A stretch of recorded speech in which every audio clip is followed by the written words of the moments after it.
warahmatullahi wabarakatuh. Apa kabar semuanya? Semoga semua dalam keadaan sehat walafiat. Hari ini kita kembali belajar mengenai materi seni rupa. Khususnya kita akan mempelajari mengenai hakikat seni. Kenapa sih Bu harus belajar hakikat seni? Kenapa harus materi itu dulu gitu?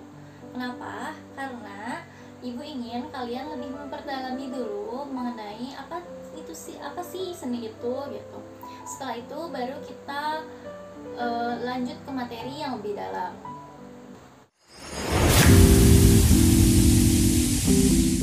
Oke, langsung saja ke materi yang pertama atau membahas mengenai asal kata seni ya. Istilah seni berasal dari kata sani, yaitu dari bahasa Sangsakerta yang berarti pemujaan, pelayanan, donasi, permintaan atau pencarian dengan hormat dan jujur. Terus ada yang mengatakan seni berasal dari bahasa Belanda, apa tuh? Genie atau genius. Terus ada juga yang menyebutkan seni itu dengan kata kliva atau berwarna itu dalam kata sifat ya. Terus ada pewarna dalam kata benda.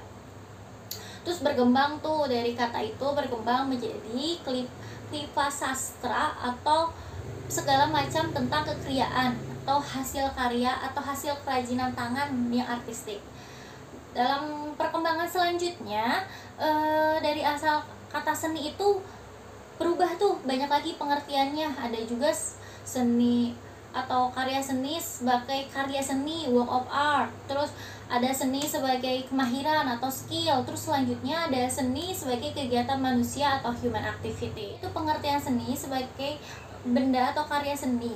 Seni atau sebagai keindahan adalah sesuatu yang menghasilkan rasa gembira, tetapi berbeda dengan sekedar rasa gembira karena mempunyai unsur transidental dan spiritual. Jadi nggak hanya memberikan rasa gembira, tapi lebih dari itu.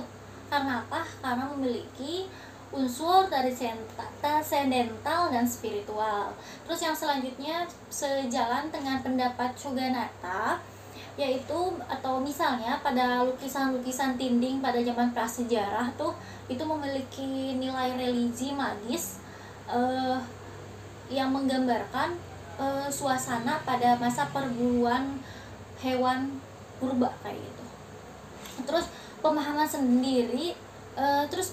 seni sebagai kemahiran. Yang selanjutnya ya, tadi kan pemahaman seni sebagai karya atau benda, sekarang pemahaman seni sebagai kemahiran. Pemahaman seni sebagai kemahiran itu dimaknai seni merupakan sebuah kemampuan dalam membuat sesuatu dalam hubungannya dengan upaya mencapai suatu tujuan yang ditentukan oleh rasio atau logika atau gagasan tertentu. Pengertian seni sebagai kegiatan manusia, ini yang ketiga ya. Tadi kan karya benda, terus kemahiran, yang sekarang sebagai kegiatan manusia. Ini oleh pendapat dari Leo Tolstoy. Sorry.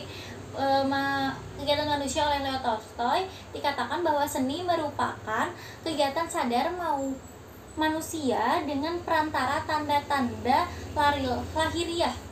lahiriah tertentu untuk menyampaikan perasaan-perasaan yang telah dihayati kepada orang lain, terus sehingga mereka kejangkitan perasaan yang sama dan juga mengalaminya. Misalnya Didi Ninitowo, seorang penari koreografer tari yang tampil dalam kostum wanita yang membawakan karya tariannya yang baru dan kocak.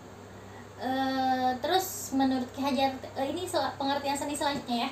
Menurut Ki Hajar Dewantara, seni yaitu perbuatan manusia yang timbul dari hidup perasaannya yang bersifat indah sehingga dapat menggerakkan jiwa perasaan manusia. Jadi kalau menurut Ki Hajar Dewantara, seni itu sesuatu yang indah atau timbul yang indah sehingga menggerakkan perasaan dan jiwa yang melihatnya.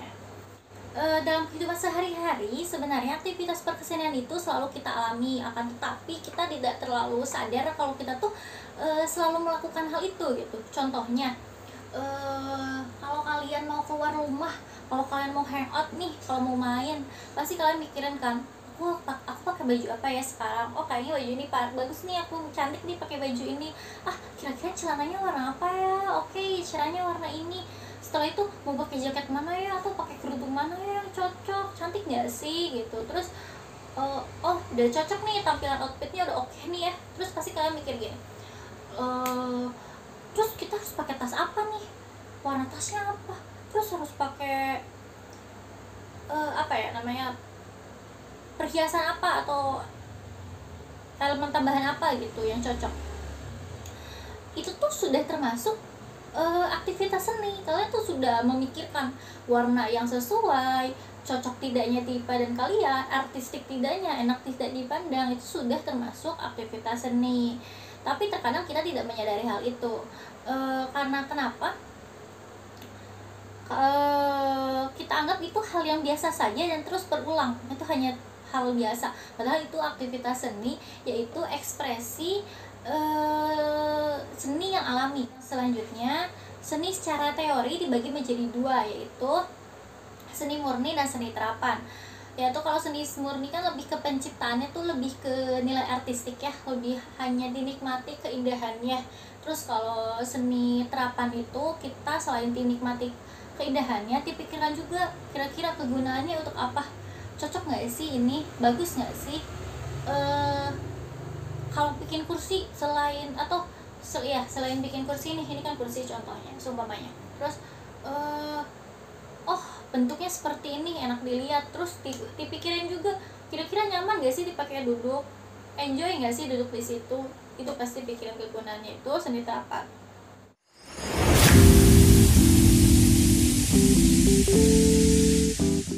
Selanjutnya itu seni sebagai keindahan. Selain dari pemahaman yang didapat melalui pengkajian definisi yang terdapat dalam Kamus Besar Bahasa Indonesia, pemahaman dan penghargaan akan seni seringkali bisa ditingkatkan dengan menanyakan pertanyaan-pertanyaan seperti tujuan dari penciptaan seni dan alasan seni diciptakan. Jadi kita menanyakan tujuannya apa sih, atau alasan diciptakannya itu apa sih gitu. Tapi jawaban dari pertanyaan tersebut atau pertanyaan tersebut yaitu bervariasi. Karena apa atau alasannya apa? Yaitu alasannya adalah karena seni menjadi ada karena sebab atau alasan yang bermacam-macam sesuai dengan kondisi manusia yang membuatnya. Mungkin kita tidak akan bisa mendapatkan sebuah definisi tentang seni itu, tetapi kita bisa mendapatkan pemahaman tentang seni melalui yang bisa seni lakukan. Tidak dapat dipungkiri lagi bahwa seni selalu hadir dalam keindahan. Mayoritas pasti seni itu indah. Kita akan memikirkan unsur keindahannya, atau kita berpikir kalau seni itu tidak indah, tapi senimannya berpikir karya yang dia buat itu indah. Kan indah menurut sudut pandang masing-masing berbeda ya. Nah, sejak zaman dahulu, keindahan adalah sesuatu yang selalu dicari oleh manusia. Pada awalnya, manusia menuju kepada alam sebagai standar keindahan. Jadi pertama itu manusia lebih merujuk kepada alam. Faktor utama keindahan itu alam gitu. Terus berubah nih pada manusia berusaha seperti manusia berusaha nih meniru komposisi yang terdapat pada alam untuk diaplikasikan pada karya seni yang dibuat. Jadi inspirasi karya seni yang mereka buat itu mereka lihat dari alam. Standar keindahannya tuh karya seni yang mirip dengan alam itu yang indah. Itu definisi keindahan yang awalnya ya. Terus pada saat definisi keindahan dalam alam tidak cukup atau tidak sesuai lagi, tidak dianggap mereka tidak terlalu indah lah, meningkat rasa ingin ininya, terus mereka atau manusia meningkatkan standar keindahannya.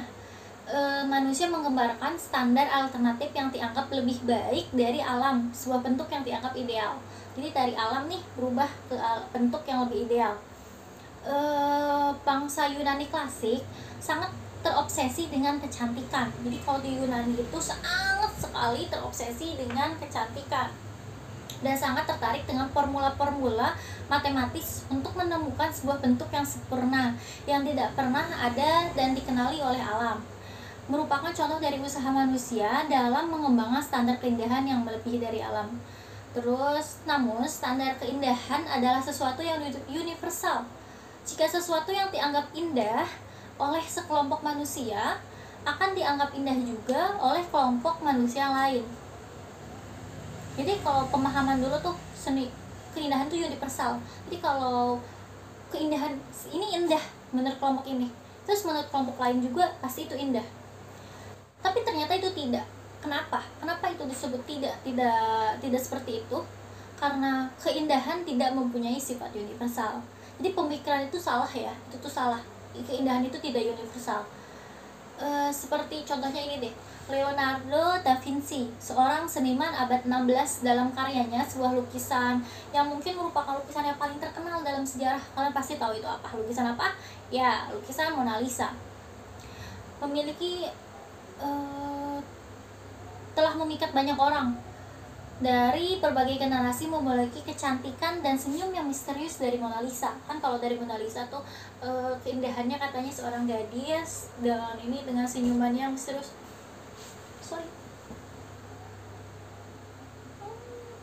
Dengan senyumannya yang misterius. Terus tapi dipikir-pikir akan bener nggak sih seperti itu? Kalian menganggap gak Mona Lisa itu cantik? Coba dilihat, beneran cantik nggak sih? Misterius banget nggak sih senyumannya? Ini gini, apakah kecantikan Mona Lisa itu bisa diterima secara universal? Seperti pertanyaan itu tadi, apakah kalian menerima atau menganggap Mona Lisa itu cantik? Ternyata pemikiran itu salah. Ya, jawabannya tidak. Kecantikan Mona Lisa adalah standar kecantikan oleh standar budaya barat. Jadi orang barat menganggap ya Mona Lisa cantik, standarnya mereka. Tapi Mona Lisa belum tentu dianggap cantik oleh manusia pada daerah lain. Jadi daerah lain kayak daerah Asia atau Indonesia itu mungkin menganggap atau mempunyai pemikiran kalau Mona Lisa itu tidak cantik karena itu bukan standar kecantikan kita gitu. Pada hakikatnya tidak bisa dianggap lebih unggul dibanding bentuk kesenian lain. Karena apa? Karena keindahan itu dimiliki oleh mata yang melihatnya. Jadi belum tentu yang menurut indah di mata ibu indah, di mata kalian juga indah. Atau belum tentu yang kalian anggap indah dan ibu juga menganggap itu indah. Karena kita memiliki sudut pandang masing-masing, jiwa estetika jiwa artistiknya masing-masing. Jadi kita tidak bisa menjudge atau menghakimi kalau kata kita indah, kalian orang lain juga harus menyebut itu indah. Tidak seperti itu.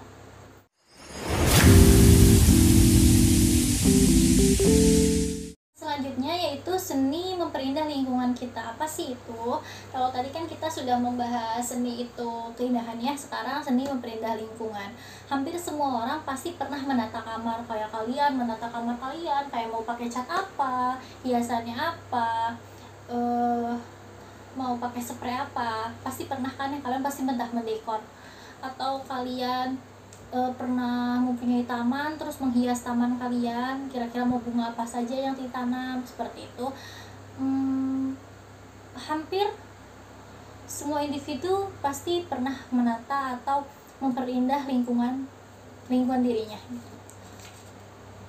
Ada yang belum pernah menata ruangan atau maksudnya membereskan, mendekor ruangan lah, mendekor kamar itu kan hal dasar ya, karena kita yang menempatinya pasti kita ingin yang senyaman mungkin, seindah mungkin, sesuai selera kita. Pasti pernah lah kalian melakukannya ya. Terus dengan mengubah atau menata ulang, kita berusaha memuaskan hasrat kita akan keindahan visual. Jadi sesuai selera kita yang menghasilkan memuaskan hasrat kita lah untuk sampai seperti itu gitu, sampai keindahan yang kita inginkan gitu di ruangan itu. Karya seni menjadi sebuah dekorasi yang akan meningkatkan kualitas visual di sebuah tempat.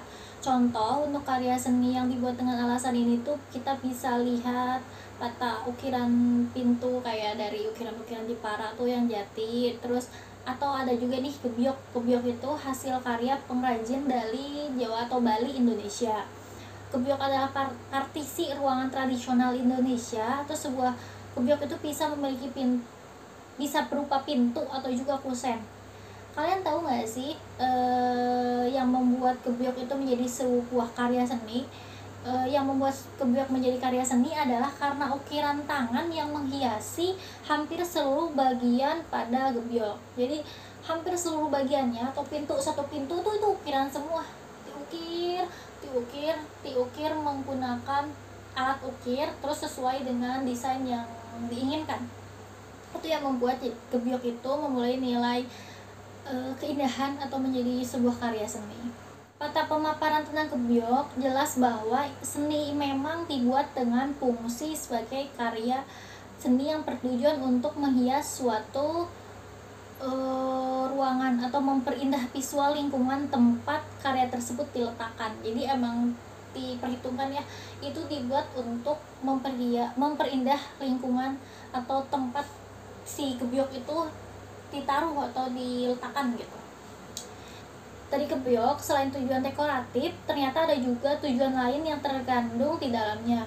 Gebyok mempunyai tujuan praktis sebagai partisi sebuah ruangan, juga berfungsi sebagai pintu masuk ke dalam rumah atau pintu gerbang yang ke dalam halaman rumah yang terintegrasi dengan tembok pagar rumah. Jadi selain dinikmati keindahannya, juga ada fungsi praktisnya, yaitu ya sebagai kusen rumah tadi, sebagai pintu, alat untuk. Selanjutnya, seni merupakan ekspresi religius.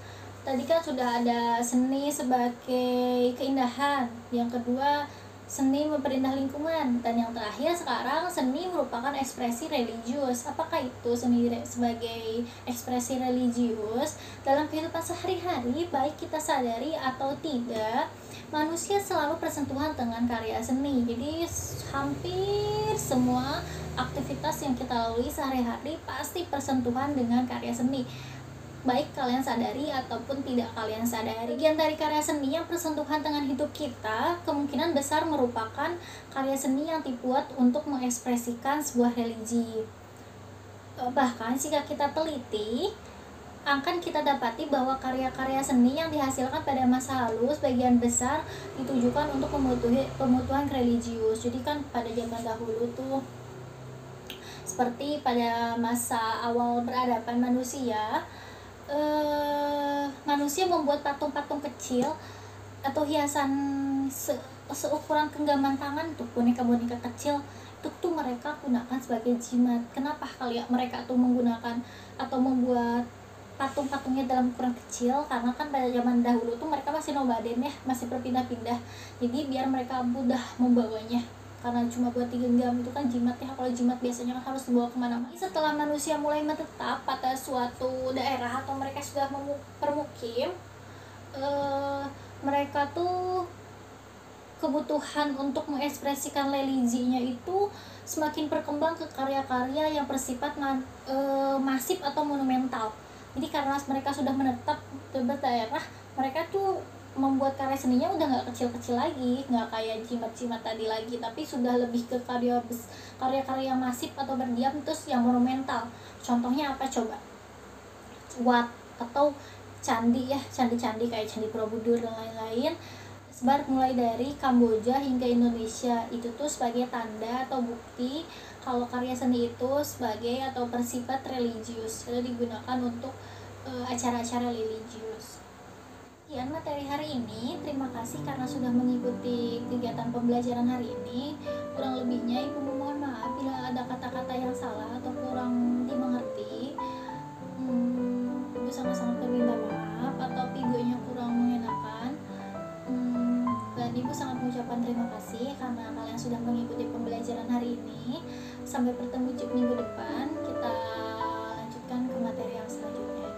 Assalamualaikum warahmatullahi wabarakatuh.